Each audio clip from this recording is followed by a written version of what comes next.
이번 주부터는 민수기 토라 포션 베미드바르가 시작됩니다.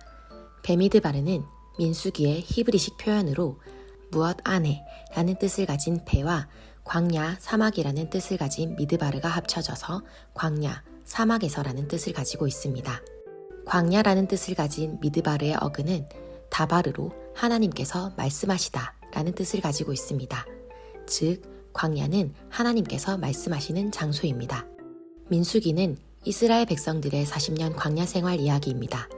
미츠라임, 애굽에서 혼과 육의 노예 근성이 생겨 정체성을 잃은 이스라엘 백성들을 본래적 부르심에 맞게 빚으시고 만드시기 위해 하나님께서 광야로 인도해내 훈련시키시는 이야기입니다.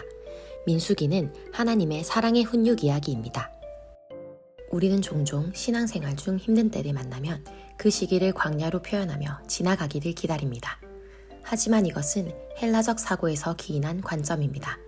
히브리적 사고에서 바라보는 광야는 하나님의 말씀을 기다리며 간절히 사모하는 장소입니다.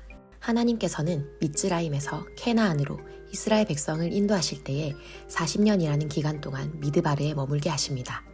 실제적으로 애굽에서 가나안까지의 거리는 320km로 10에서 15일이면 도보로 갈 수 있는 거리였습니다. 하나님께서는 이스라엘 백성들을 의도적으로 미드바르에 머물게 하시며 이스라엘 백성들을 위해 진리, 토라로 먹일 것을 예비하셨습니다. 하나님의 훈련과 훈육이 담겨있는 40년의 광야 생활이었습니다. 우리는 이러한 광야를 하나님의 말씀을 기다리며 간절히 사모하는 장소로 여겨야 할 것입니다. 텅 비어있지만 하나님의 말씀이 가득한 광야.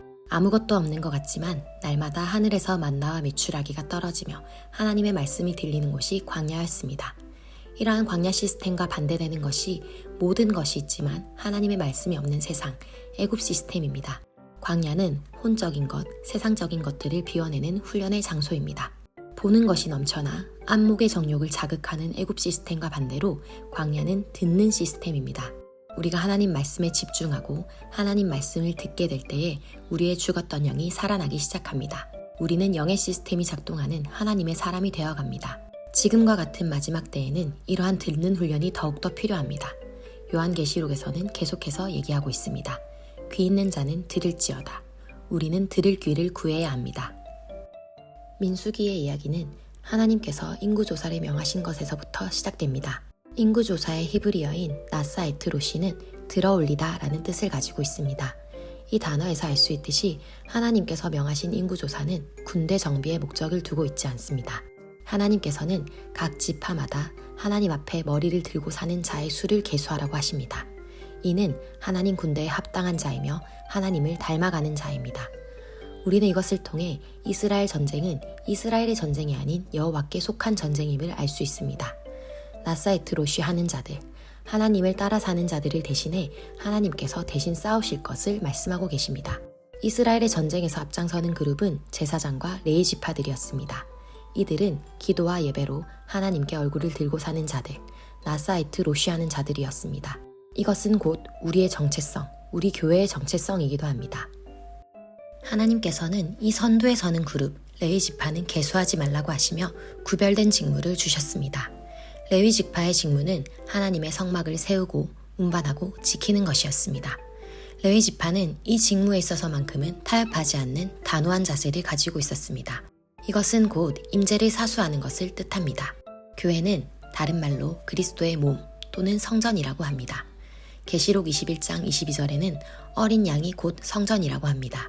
즉, 교회는 어린 양 되신 예수님을 중심으로 모이는 곳, 성전 공동체입니다. 이 성전에는 임재와 영광이 필수적으로 있어야 합니다.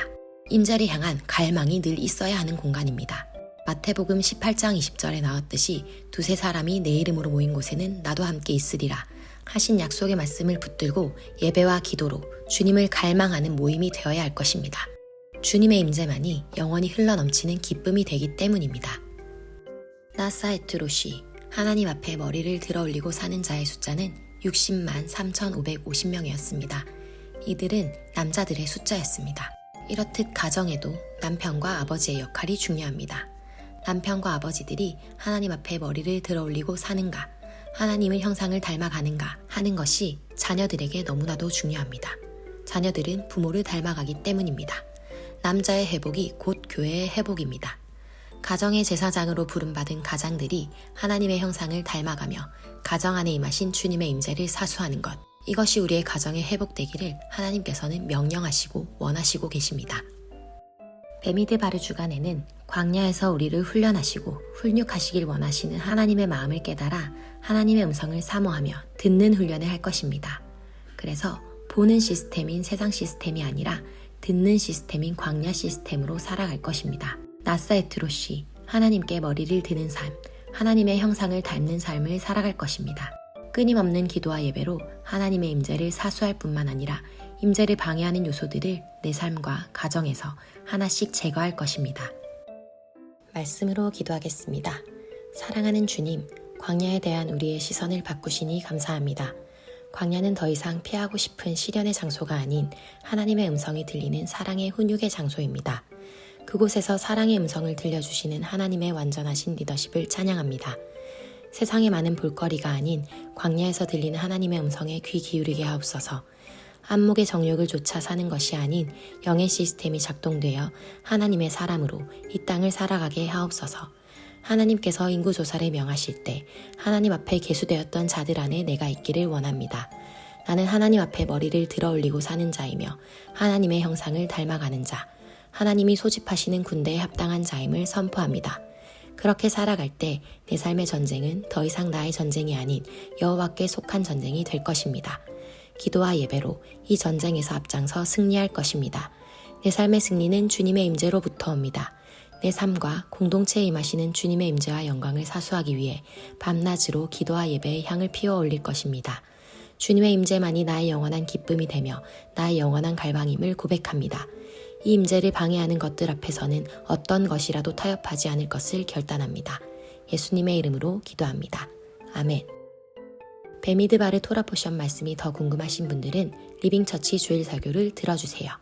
밖에는 이상하게 생긴 친구가 서 있었어요. 아, 넌 누구니? 나는 요요야. 저기 산꼭대기에 살아. 집에 가다가 너무 목이 말라서 왔어. 시원한 거 좀 마실 수 있을까? 그래, 들어와.